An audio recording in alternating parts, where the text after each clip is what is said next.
sejam bem-vindos a mais uma terça da conjugalidade por aqui. Tem uma forma de estar no relacionamento que parece presença, mas na verdade é espera. A pessoa tá ali, faz planos, conhece a família, planeja viagem, mas tem uma grande parte dela que ainda está avaliando se vale a pena continuar investindo. Eu escuto esse padrão no consultório de muitas formas diferentes.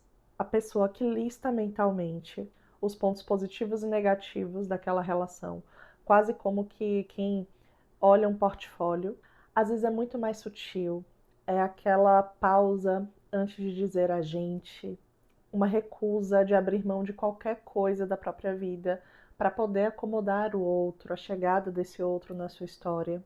Uma sensação muito grande de que ceder é o mesmo que perder. E por trás de tudo isso tem uma crença muito bem construída de que é possível amar sem abrir mão de nada.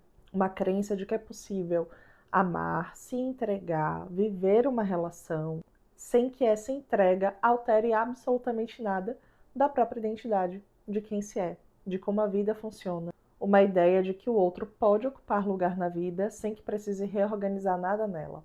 E tem mais uma camada nisso tudo, que é quando a gente vai aprofundando, muitas vezes essas pessoas elas estão olhando para a relação, para o que aquela relação faz com que elas sintam, e não pelo que elas estão dispostas a entregar e construir dentro daquele vínculo, dentro daquela relação.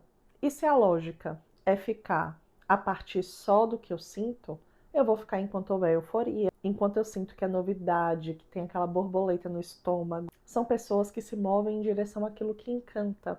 E não é que isso não importe, mas é que essa busca faz com que a gente se afaste no exato momento em que a relação pede algo além do encantamento, além da sensação que ela causa. Justamente porque nessa lógica, qualquer exigência que é feita se torna uma ameaça. Aquela rotina que pede uma adaptação soa como se fosse um sufocamento. Um conflito que pede uma elaboração, às vezes um pouco mais demorada, a gente chama de incompatibilidade. E a outra pessoa, que apenas existe como um outro ser humano com características diferentes das nossas, se torna quase que um problema a ser gerenciado. E aí parece que é mais fácil ir embora do que gerenciar mais um problema diante de tantos outros da vida. Bauman foi um dos pensadores que nomeou com mais precisão esse acontecimento.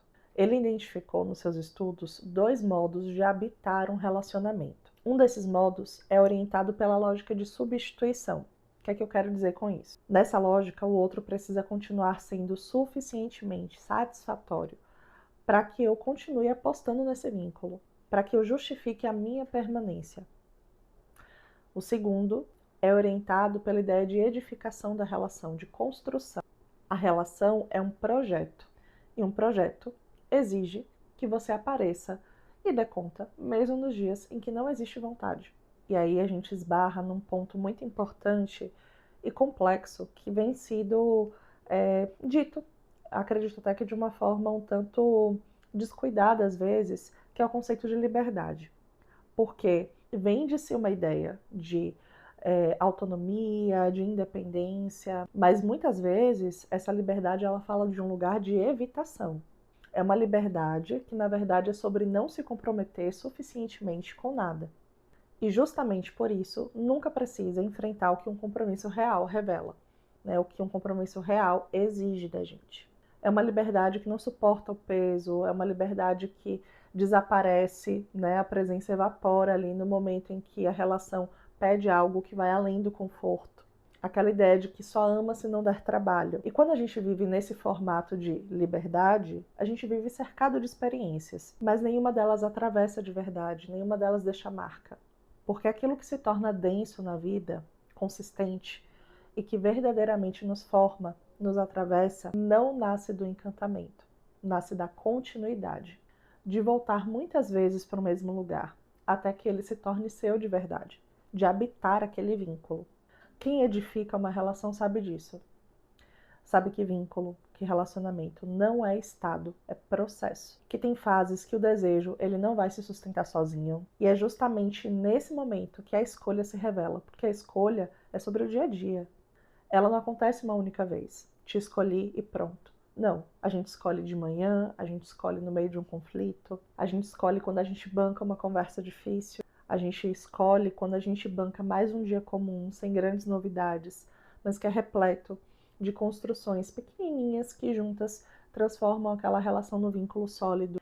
E eu quero deixar uma pergunta para você, que não é uma pergunta sobre você deve ficar, você deve sair da relação que você tá, não é sobre isso, esse espaço não é para isso. Mas eu quero que você se pergunte verdadeiramente o que é que você tem priorizado nos seus vínculos, o que é que tem sustentado as suas escolhas.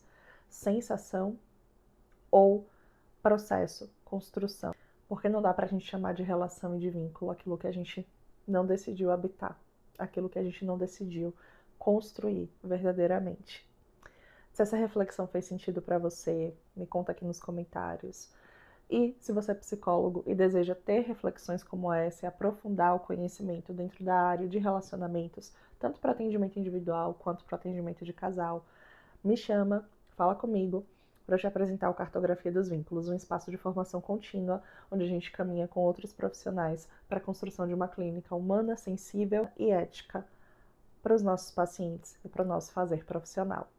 Te espero semana que vem. Tchau!